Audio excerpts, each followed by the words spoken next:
Nah, apa aja sih yang terdapat di bab satu pendahuluan? Nah, bab satu pendahuluan atau bagian pendahuluan itu merupakan bagian dari penelitian yang bertujuan memberikan gambaran terkait poin dalam penelitian yang dilakukan. Jadi, kita bisa melihat seseorang itu meneliti tentang apa itu ya di bab pendahuluan ini. Nah, maka dari itu, di dalam kita menyusun bab pendahuluan itu sebisa mungkin kita memberikan gambaran secara detail apa saja sih yang ingin kita teliti. Dan diharapkan dalam menyusun bab pendahuluan perlu menggunakan berbagai cara supaya bisa menarik perhatian pembaca sehingga pembaca itu mampu menangkap topik yang ingin kita teliti. Kalau kata dosen saya, bagian pendahuluan itu merupakan gerbangnya penelitian. Jadi seseorang itu akan bisa dilihat mampu untuk share, meng-show up dari penelitiannya itu apabila kalau bagian pendahuluannya itu baik seperti itu. Nah, ibaratnya sebuah buku ya, bab pendahuluan itu adalah bukunya, sampul bukunya itu. Kalau sampulnya menarik, maka orang akan tertarik untuk melihat bagian isinya seperti itu. Nah, ibaratnya dengan sebuah penelitian, kalau misalnya bagian pendahuluannya kita kemas semenarik mungkin, otomatis orang itu akan kepo-kepo dengan bagian-bagian yang lainnya seperti itu dan bisa membaca dan mendalami penelitian kita itu sampai selesai seperti itu. Nah, dalam bab satu atau bab pendahuluan itu ada beberapa komponen yang wajib untuk dimasukkan. Yang pertama adalah latar belakang, kemudian identifikasi masalah, kemudian batasan masalah, rumusan masalah, tujuan penelitian, dan manfaat penelitian. Nah, untuk kesempatan ini saya akan sharing kepada kalian semuanya bagaimana tips dan trik untuk menyusun masing-masing bagian ini supaya bagus di dalam menyusun karya ilmiah seperti itu. Nah, yang pertama terkait dengan menyusun latar belakang masalah. Untuk menyusun latar belakang masalah, sajikan penjelasan dari hal yang sifatnya umum ke yang sifatnya spesifik atau khusus. Kita bisa pakai ini ya, kayak ibaratnya piramida terbalik atau segitiga terbalik. Hal-hal yang sifatnya umum itu ditaruh di atas dulu ya. Kemudian baru masuk ke hal-hal yang sifatnya lebih khusus. Misalnya kita mau mengkaji terkait dengan motivasi belajar siswa. Maka otomatis hal-hal yang umum dulu, pentingnya motivasi dalam pembelajaran itu apa. Baru mengerucut ke hal-hal yang spesifik, permasalahan terkait dengan motivasi belajar siswa di salah satu sekolah atau lembaga pendidikan tertentu. Seperti itu. Nanti saya akan beri ini ya juga contohnya dari latar belakang masalah itu. Kemudian dalam menyusun latar belakang masalah itu perlu disusun dengan tata kalimat yang baik. Subjek, predikat, objek, dan keterangan itu perlu ada seperti itu. Nah, seringkali yang menjadi ini ya koreksi dari pembimbing terutama ketika kalian nanti skripsi itu masalah tata kalimat yang kurang baik. Seperti itu. Misalnya nggak kalimat ini nggak ada subjeknya, kalimat itu nggak lengkap karena nggak ada predikatnya kayak gitu. Nah, ini yang biasanya menjadi kendala kita dalam melakukan penelitian, membuat menyusun latar belakang masalah seperti itu. Kemudian yang berikutnya gunakan data empiris dari studi pendahuluan. Nah, data empiris itu adalah data yang didapat dari lapangan, data yang real seperti itu. Nah, caranya mengumpulkan data empiris itu bisa menggunakan angket, wawancara, observasi, maupun dokumentasi. Dan kita juga perlu menuliskan waktu, tempat, dan siapa responden dari penelitian kita. Kemudian, setelah itu kita perlu menggunakan hasil penelitian terdahulu yang kita dapatkan dari jurnal yang relevan dengan topik penelitian kita. Kemudian kita menjelaskan inovasi atau kebaruan, atau kalau dalam penelitian disebut sebagai novelty dari penelitian kita. Kemudian kita perlu menjelaskan urgensi dari penelitian yang kita lakukan. Nah, untuk lebih jelasnya saya ingin melihatkan kalian terkait dengan latar belakang masalah. Ini latar belakang masalah yang ada di tugas akhir saya kemarin. Bentar. Terkait dengan latar belakang masalah ini karena saya di kelas U di pendidikan akuntansi itu ada kelas U jadinya pakai bahasa Inggris seperti itu. Nah, untuk menyusun latar belakang masalah seperti yang saya katakan tadi, kita pakai prinsip piramida atau segitiga terbalik. Nah, awal-awalnya karena ini penelitian saya itu terkait dengan kompleks problem solving skills atau keterampilan pemecahan masalah yang kompleks, maka saya awali dengan kita membicarakan kompleks problem solving atau CPS itu apa, seperti itu. Nah, ini saya awali dengan kompleks problem solving skills, yang selanjutnya disingkat CPS adalah skill yang tidak bisa dipisahkan dalam era globalisasi karena ini skill itu kayak gimana sih kayak gitu. Kita ngobrolin dulu skill kompleks problem solving itu seperti apa. Nah, kemudian setelah itu, setelah kita menyatakan permasalahan secara umum terkait dengan kompleks problem solving, kita ngomong ke masalah lagi yang agak mengerucut. Kalau tadi secara umum, ini agak mengerucut. Mulailah kita membicarakan CPS di Indonesia. Indonesian student already have CPS skill, but they are still not optimal. Masalahnya itu adalah CPS itu sudah ada, sudah dimiliki oleh mahasiswa di oleh siswa di Indonesia, tapi tidak optimal kayak gitu. Nah, itu dibuktikan dengan apa kayak gitu dan lain sebagainya. Itu yang saya maksud agak mengkerucut tadi. Barulah kemudian kita membicarakan yang lingkupnya yang lebih spesifik lagi, kita ngomongin di sebuah sekolah, di di sebuah kelas bahwasanya siswa itu kemampuan kompleks problem solvingnya masih rendah seperti itu. Nah, untuk membicarakan masalah dalam sebuah penelitian yang kita masukkan dalam latar belakang masalah itu, kita perlu melakukan prasurvei atau penelitian pendahuluan untuk memasukkan data empiris itu dalam latar belakang permasalahan seperti itu. Nah, kadangkala yang biasanya menjadi revisi dari pembimbing itu yaitu masalahnya itu belum muncul, case-nya itu belum muncul seperti itu. Oleh karena itu perlu dilakukan ini pengambilan data empiris dengan prasurvei. Nah, di dalam kita menyusun hasil data empiris di latar belakang penelitian, kita perlu memasukkan tanggal dan juga kepada siapa sih kita ambil data itu kayak gitu. Contohnya di sini kita kan tadi sudah ngomongin terkait dengan CPS, terus kemudian CPS di Indonesia itu seperti ini. Terus baru masuk based on pre-survey conducted on 14 until 21st July 2021 to a sample of 60 students. Jadi kita membicarakan bahwasanya prasurvei itu dilakukan dengan uh, kepada 60 sampel siswa di sebuah SMK kelas ini dan ini. Hasilnya apa? Seperti itu. Nah, ini perlu disebutkan seperti itu. Nah, kemudian setelah tadi membicarakan hal yang umum ke khusus, sudah mengerucut permasalahannya sudah didapatkan, maka kita simpulkan tujuannya penelitian itu untuk apa. Seperti itu. Maka kita sebutkan based on this problem related to the objective of bla bla bla seterusnya itu.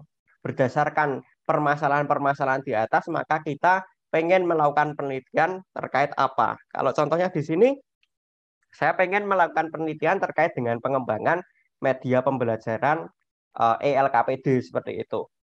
Nah, kenapa sih ELKPD? Maka saya tambahkan dengan penelitian terdahulu yang dilakukan oleh ini Nurliawati et al. Tahun 2017. Isinya penelitian itu apa? Nah, ini yang dimaksud penelitian yang relevan yang menunjang penyusunan latar belakang masalah yang saya sebutkan tadi. Kayak gitu. Oke, kita lanjut ya. Terus kemudian setelah kita menyusun latar belakang masalah, selanjutnya adalah menyusun identifikasi masalah. Nah, identifikasi masalah itu dapat kita artikan sebagai intisari dari latar belakang masalah. Jadi kalau latar belakang masalah itu ngomong terkait dengan permasalahan-permasalahan itu yang secara banyak yang tadi ya, maka kalau identifikasi masalah itu cenderung lebih singkat-singkat seperti itu. lebih istilahnya mensummarize. Mensummarize itu merangkum dari apa yang ada di latar belakang itu. Nah, untuk menyusun identifikasi masalah penelitian, kamu perlu menjelaskan masalah-masalah apa saja yang ada di lapangan yang telah dituliskan di latar belakang masalah tadi secara singkat dan disertai dengan alasannya. Dan yang perlu dihindari adalah menulis masalah yang tidak dinyatakan di latar belakang masalah. Misalnya, di latar belakang masalah tadi ngomong ke terkait dengan CPS yang masih rendah, kemudian ngomong ke terkait dengan CPS yang masih rendah itu disebabkan karena siswa nggak paham, siswa nggak diberikan strategi pembelajaran yang bagus, metode pembelajaran yang bagus, dan media pembelajaran yang bagus, maka ya masalahnya itu yang ditulis yang itu, bukan malah masalah yang lain, bukan bukan malah misalnya masalah yang muncul di identifikasi masalah adalah dukungan orang tua, ya jelas salah seperti itu. Oke, saya tunjukkan di contoh saya. Nah, ini problem identification. Jadi berdasarkan latar belakang masalah yang sudah dinyatakan di atas, ada beberapa problem yang bisa diidentifikasi. Contohnya tadi, misalnya saya sudah ini ya apa namanya menuliskan terkait dengan hasil skor PISA yang menyatakan bahwa CPS skill di Indonesia itu masih rendah seperti itu. Terus kemudian siswa di SMK itu mengalami kesulitan dalam memecahkan permasalahan. Terus kemudian penggunaan media dan metode yang tidak sesuai dengan karakteristik siswa seperti itu. Nah, jadi ini problem identification itu intinya adalah mensummarize atau meresum dari latar belakang masalah yang ada seperti itu. Kemudian berikutnya adalah batasan masalah. Nah, batasan masalah itu ada disusun berdasarkan identifikasi masalah. Jangan sampai kamu menulis batasan masalah itu yang tidak ada di identifikasi masalah. Jadi intinya adalah batasan masalah ini kita memilih satu atau dua permasalahan yang sudah kita identifikasi. Dan satu atau dua permasalahan itu yang akan kita pecahkan melalui penelitian. Selain itu, berikan alasan kenapa kamu memilih permasalahan tersebut, di mana alasan itu harus objektif dan tidak boleh subjektif. Contohnya seperti ini. Nah, di problem identification, tadi sudah disebutkan 4 permasalahan dari penelitian saya. Yang pertama adalah skor PISA yang menunjukkan bahwa CPS skill siswa Indonesia itu masih rendah. Kemudian siswa kelas 11 AKL di salah satu SMK itu memiliki kesulitan dalam pemecahan masalah yang kompleks. Terus kemudian penggunaan metode dan media tidak sesuai dengan student needs atau kebutuhan siswa. Dan yang keempat adalah diperlukan media pembelajaran yang interaktif dan interesting, yang menarik seperti itu. Nah, dari 4 problem identification ini, saya milih 2. Ya, kamu boleh milih 1, boleh milih 2. Tapi kalau dalam penelitian ini saya memilih 2 yang ingin saya selesaikan, yakni permasalahan terkait dengan siswa yang mengalami kesulitan dalam pemecahan masalah yang kompleks pada soal-soal akuntansi. Dan permasalahan yang kedua yang ingin saya selesaikan adalah media pembelajaran yang interaktif dan interesting. Maka saya membuat problem limitation. Nah, berdasarkan problem identifikasi di atas, maka problem itu kan masih ini ya masih terlalu luas, maka perlu untuk dibatasi. Nah, saya membatasinya dengan memilih 2 problem yang ingin saya selesaikan. Nah, ini. Nah, oleh karena itu baru kita nyatakan bahwasanya pada penelitian ini peneliti akan berfokus untuk mengembangkan media ini untuk menjawab permasalahan itu, untuk meningkatkan kompleks problem solving skills seperti itu. Itu ya. Nah, kemudian setelah tadi menyusun latar belakang masalah, kemudian melakukan identifikasi masalah dan menyusun batasan masalah, maka selanjutnya adalah menyusun rumusan masalah. Nah, rumusan masalah ini disusun berdasarkan identifikasi masalah dan batasan masalah serta dinyatakan dengan kalimat tanya. Biasanya bagaimana seperti itu.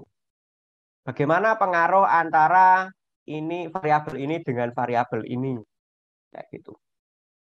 Nah, rumusan masalah ini diharapkan sudah merefleksikan atau menggambarkan judul penelitian secara jelas. Misalnya, judul penelitianmu adalah pengaruh dukungan orang tua terhadap motivasi belajar siswa. Maka rumusan masalahnya ya harusnya bagaimana pengaruh antara dukungan orang tua dengan motivasi belajar siswa seperti itu. Nah, kemudian yang berikutnya adalah tujuan penelitian. Tujuan penelitian disusun berdasarkan rumusan masalah. Jumlahnya itu sama dengan rumusan masalah. Kalau rumusan masalahnya itu ada satu, ya tujuan penelitiannya harus ada satu. Begitu juga sebaliknya, misalnya ada dua, ya ada dua, seperti itu. Nah, contohnya gini, bagaimana rumusan masalahnya, bagaimana pengaruh prokrastinasi akademik dan dukungan orang tua terhadap hasil belajar. Maka tujuan penelitiannya adalah mengetahui pengaruh prokrastinasi akademik dan dukungan orang tua terhadap hasil belajar seperti itu. Nah, biasanya kalau teman-teman ya, kalau misalnya menyusun tujuan penelitian itu kan podo karo menggur garek kopas dhuwure kayak gitu ya.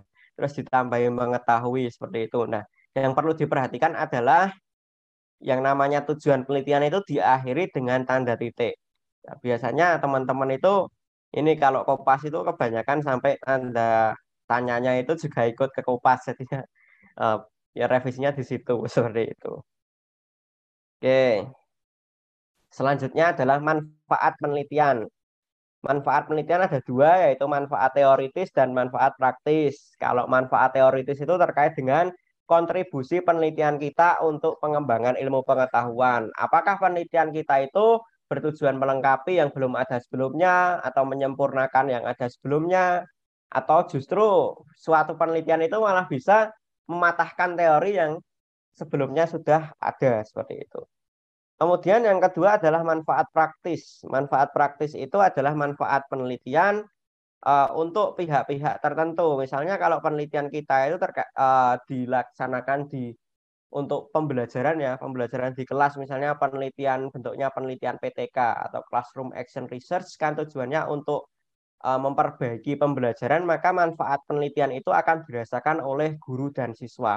Guru dalam peranannya untuk menyempurnakan atau istilahnya memperbaiki pembelajaran di kelas, kalau siswa itu tujuannya untuk bagaimana ini ya, apa namanya, siswa itu pengennya kayak ngopo pembelajaran itu, seperti itu. Kalau PTK seperti itu ya. Nah, itu tadi terkait dengan bab satu, isinya ada latar belakang masalah, kemudian identifikasi masalah, batasan masalah, rumusan masalah, tujuan penelitian, dan manfaat penelitian.